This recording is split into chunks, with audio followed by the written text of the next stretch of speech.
Abusive plantation owner Hampton Smith was shot and killed. A week-long manhunt resulted in the killing of Mary Turner's husband, Hayes Turner. Mary denied that her husband had been involved in Smith's killing, publicly opposed her husband's murder, and threatened to have members of the mob arrested. On May 19, 1918, a mob of several hundred brought her to Folsom Bridge, tied Mary's ankles, hung her upside down from a tree, and set her on fire. She was still alive when a member of the mob split her abdomen open with a knife. Her unborn child fell to the ground, was stomped and crushed. Mary's body was riddled with hundreds of bullets. This is the book of Obadiah, chapter 1, verse 10, and it reads, "For thy violence against thy brother Jacob, shame shall cover thee, and thou shalt be cut off forever." All praises, glory, and honor to Yahweh, Bahashem, Yahushai, Bahashem, Rahak HaKodash. Double honors to the apostles and elders of Great Millstone who rule well in teaching us this 100% truth. Salutations to them and my fellow Akim who labor in this truth week in and week out on the highways and byways. Also, salutations to the hopeful elect of the scattered 12 tribes of Israel, scattered to the four corners of the earth that belong to the speckled bird, also known as your Israelite foreigners, and your so-called Negroes, Latinos, and Native Americans. To you, I say Shalom. All right, this is your brother Ayashar Barazal with the Indianapolis branch of the Great Millstone, coming back at you with another lesson that is edifying to the elect body of the nation of Israel. All right, what you just saw was a clip of the story about Hayes and Mary Turner, the brutal killing of a husband, a wife, and an unborn baby, and I do believe a couple other men were hung with Hayes Turner. All right, but this scripture, "For thy violence against thy brother Jacob," is talking to Esau Edom, the so-called white man who has been a terror unto the Israelites. All right, Esau Edom, the so-called white man, Edom in the Bible, and he's been an absolute terror to Jake, from the very beginning. He has wanted to get rid of us because of that birthright. He's been wanting to, eliminate us off the planet. You've seen that throughout history. All right. And that, like I said, it goes all the way back to the beginning. Let me get that in Genesis chapter 27, verse 41. And it reads, "And Esau hated Jacob because of the blessing wherewith his father blessed him. And Esau said in his heart, in his mind, the days of mourning for my father are at hand." His father being Isaac. He says, "Then will I slay my brother Jacob." All right. You kill Jacob, there is no 12 tribes of Israel. Point blank, period. All right. But we know now through the awakening to these scriptures by the power of Yahweh Bashem Yahushai, we know not only who we are, we know who he is and know what his agenda is to take out Jake. And, they've always known who we were, beginning with the elites. They just, did a fine job of keeping away from us until the appointed time when the Lord was going to return us to our heritage, have us remember ourselves according to Baruch 2 and 30. All right.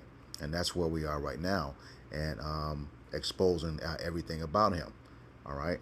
But now we know exactly who the enemy is and how he's wanted to, kill us from the start, as it says right here in Genesis 27 and 41.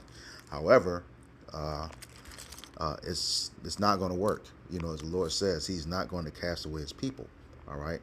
But the thing is, what Esau Edom has tried to do to us, lay a snare for us, it's going to return upon him. This is the book of Proverbs, chapter 26 and verse 27.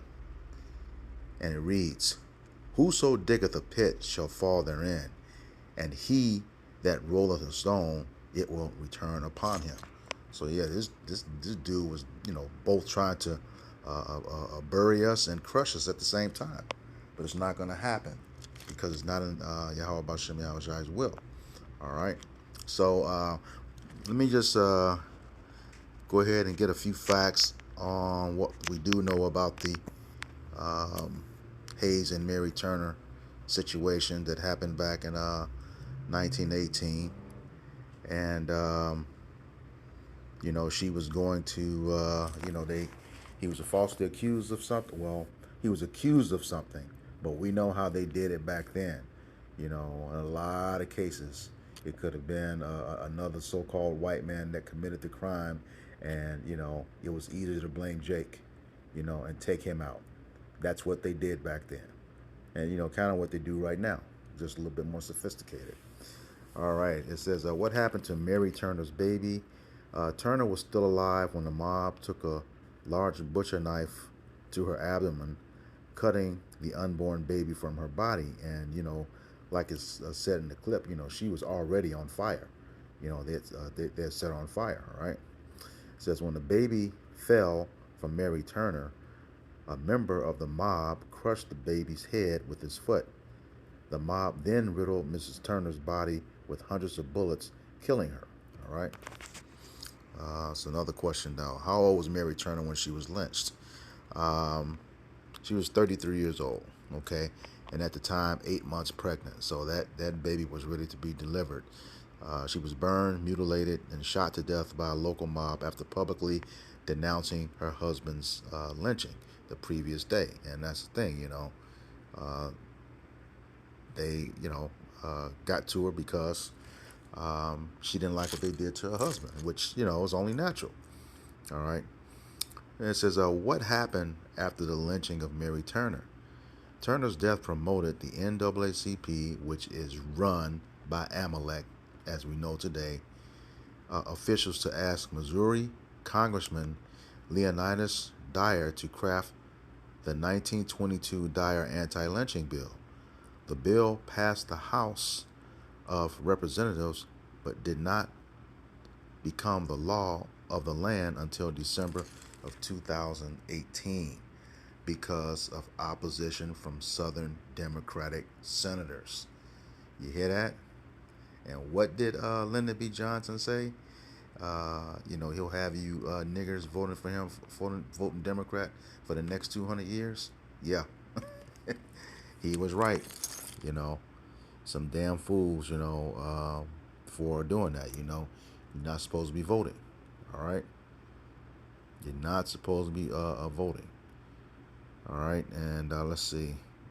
I think that was it that I had on those points. So let me just go ahead and get some scriptures regarding that whole film. This is the book of Sirach, or Ecclesiasticus, chapter 11, verse 7. And it reads, blame not before thou hast examined the truth. Understand first and then rebuke. And we know back then, during the Jim Crow era, they did no such thing. Like it says, countless times where they have a white person has committed a crime, and they'd accuse the first black person that they see and go hang them. A mob would hang them. All right. This is the book of Exodus, chapter 23, verses 1 and 2. Thou shalt not raise a false report. Put not thine hand with the wicked to be an unrighteous witness. So what that's saying is, they didn't examine the matter entirely, from what we understand and how they did things back then. They did not examine the matter. It's like for that ad, they always pop up. They didn't examine the matter. They just, accused him and then hung him and 2 other men with him that, had nothing to do with that plantation owner. All right. Verse 2. Thou shalt not follow a multitude to do evil, neither shalt thou speak in a cause to decline after many to wrest judgment. And that's exactly what they did. You had a whole mob that not only went after Hayes Turner, went after his wife. Hung her upside down, set her on fire, and cut the baby out of the womb and stepped on the baby's head. That's utterly ridiculous. But they did it.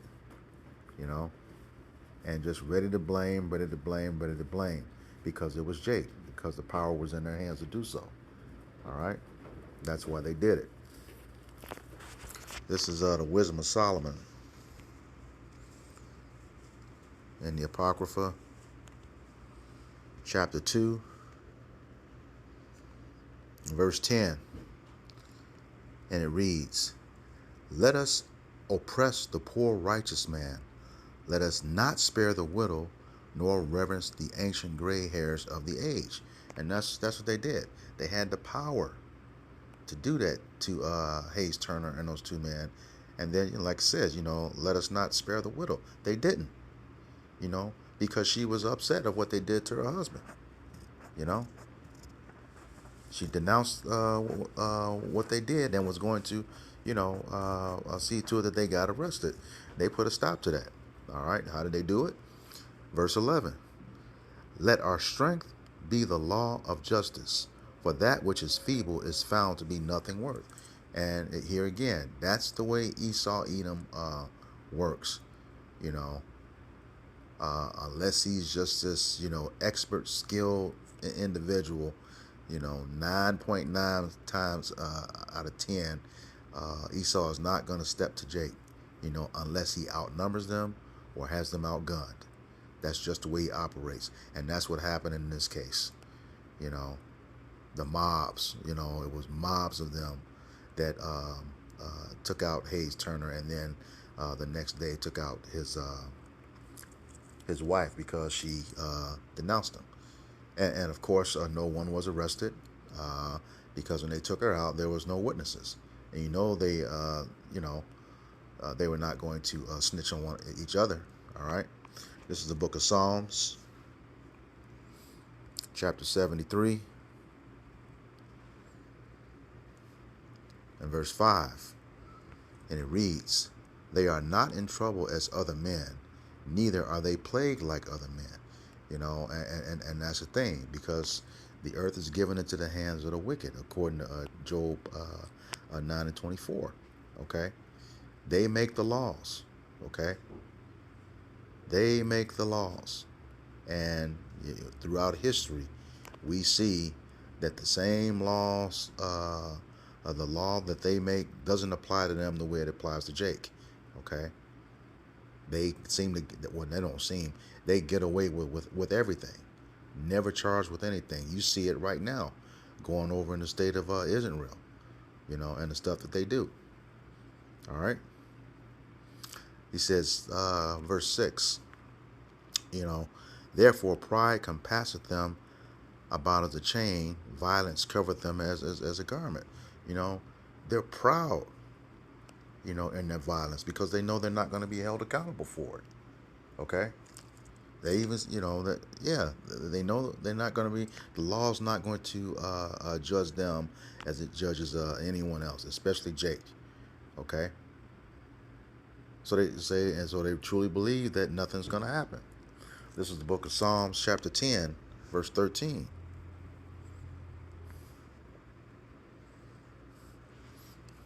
And it reads, "Wherefore doth the wicked contemn Yahweh Bashem Yahushai?"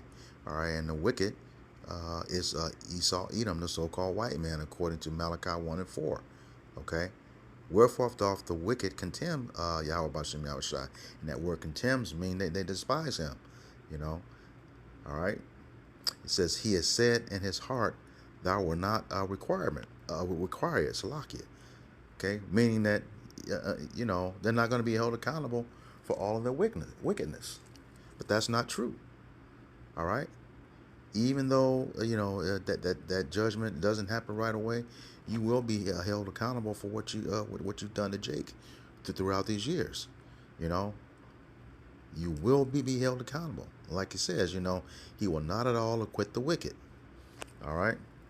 This is the book of Ecclesiastes in the Old Testament, chapter 8, beginning in verse 11. And it reads, "Because sentence against an evil work is not executed speedily, therefore the heart of the sons of men is fully set in them to do evil." All right. That's going back. They're not held accountable for their evil works. That's like Psalm 73 and 5 said. They are not in trouble as other men. All right, because the laws work in their favor. All right, so they're going to continue doing it, thinking they're never going to be held accountable for it. Like I just read in Psalms 10 and 13. All right, verse 12, Ecclesiastes 8, chapter 8, verse 12. Though a sinner do evil 100 times, and his days be prolonged, yet surely I know that it shall be well with them that fear Yahweh, which fear before him. All right, and that's the ones who fear Yahweh are the elect. Okay, and that sinner, believe he's not going to be judged, especially Esau Edom. All right, verse 13.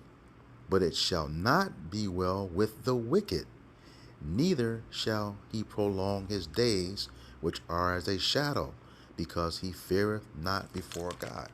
All right, you have no fear, and you have no fear of the Lord, none whatsoever. Especially Amalek. It says that in Deuteronomy chapter 25, verses 17 through 19.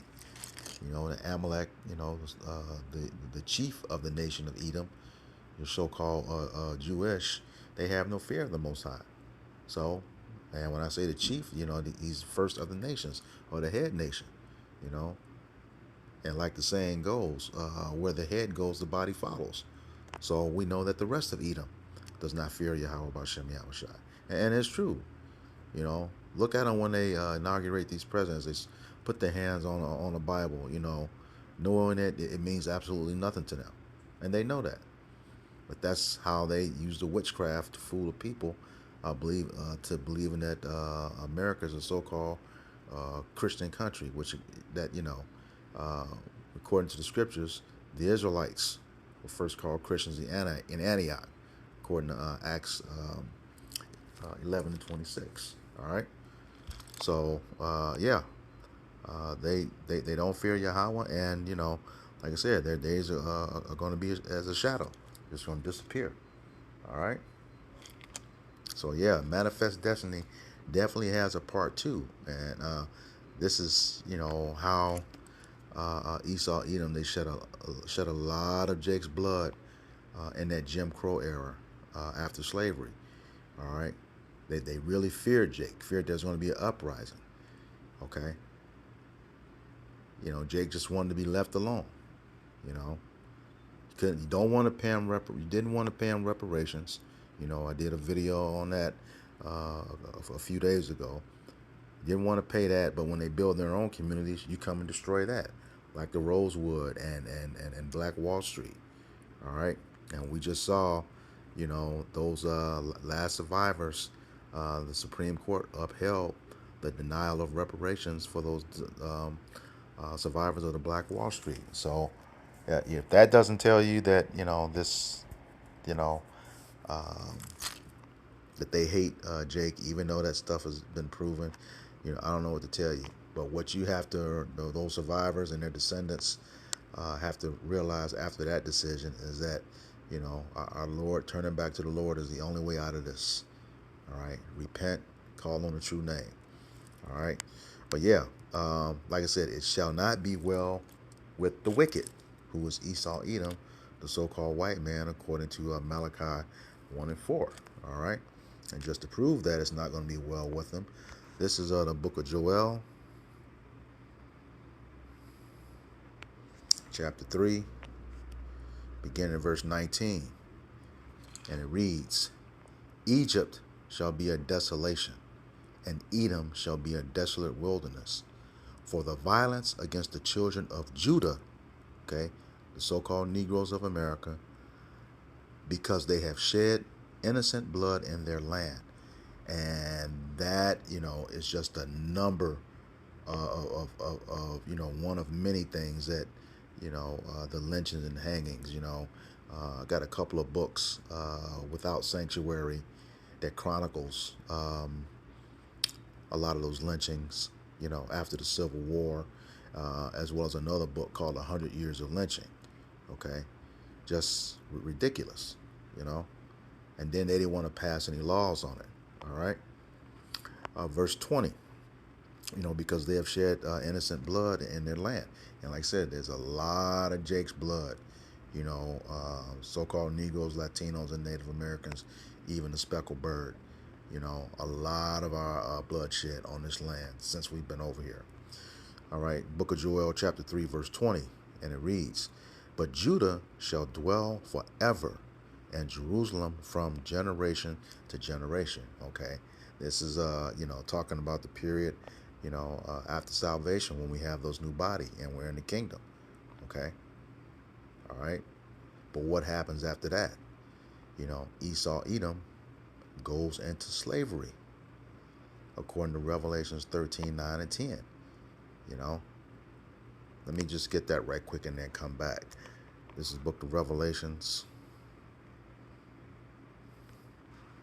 chapter 13, verses 9 and 10. Verse 9, and it reads, "If any man have an ear, let him hear." That's a man with understanding, okay? Verse 10, "He that leadeth into captivity shall go into captivity. He that killeth with the sword must be killed with the sword. Here is the patience and the faith of the saints." Okay? Who's had us in captivity? All right? Esau, Edom, going all the way back to the Greek and Roman captivities. They were called the Idumeans at that time, which is the Greek way of saying Edom. Okay?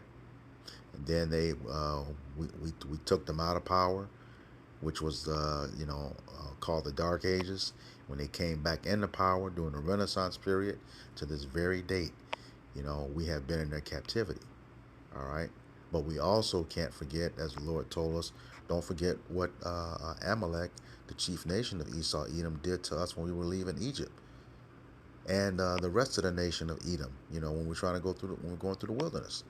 They had a hand in destroying our temples, giving us up to the other people who we were subjected to, like in the Babylonian and the Syrian captivities. All right, you had a hand in helping them too. All right. It says, he that killeth with the sword must be killed with the sword. All right, we're going to do it in righteousness. Okay, but we know that sword was Esau's blessing, going back to Genesis chapter 27. All right, this is how we know that it's him. All right, so what you did is going to come back on your own head. It says, "Here is the patience and the faith of the saints." Okay, and who are the saints? The Israelites, according to Psalms 50 and 5 and Psalms 148 and 14. Okay, the saints are the Israelites. All right, so I got that explained. Let me go back to Joel, that last verse, 3 and 21. All right. Verse 21, and it reads, "For I will cleanse their blood that I have not cleansed, for Yahweh Bashem Yahweh Shai dwelleth in Zion." Well, how is he going to cleanse that blood? All right, let's get that answered. This is the book of Numbers, chapter 35 and verse 33. And it reads, "So ye shall not pollute the land wherein ye are. For blood it defileth the land, and the land cannot be cleansed of the blood that is shed therein, but by the blood of him that shed it." So, with that being said, once you go into captivity, Esau, Edom, and serve your 1,000 years of slavery, twice as long and twice as hard, your blood will be shed until you are eliminated, according to Obadiah chapter 1 verse 18. All right, you will be no more. All right, the earth is tired of you. We're tired of you. The prophets are. The whole world is tired of you. All right, like Obadiah 1 and 2, you made small amongst the heathen, you're going to be greatly despised, and we're seeing that right now. All right, so Manifest Destiny has a part 2, Esau, Edom, and you are very much going to be part of it. You're going to be destroyed, as the scriptures say. For Esau is the end of the world, and Jacob is the beginning of it that follows. So for transgressions, as like you did to Hayes and Mary Turner in that video clip, it's going to come back on you. You have a lot of blood to pay for what you did, because you shed a lot of blood. All right, so with that, I hope this lesson was edifying for the elect body of the nation of Israel. Once again, I'm going to give all praises, glory, and honor to Yahweh, Bahashem, Yahushai, Bahashem, Rahakakodash. Double honors to the apostles and elders of Great Millstone who rule well in teaching us this 100% truth. Salutations to them and our fellow Akim who labor in this truth week in and week out on the highways and byways.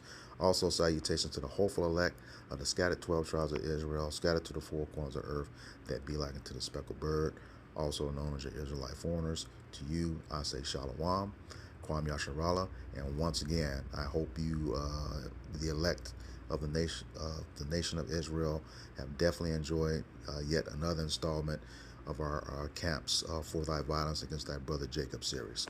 All right, so with that, Shalom, we got next.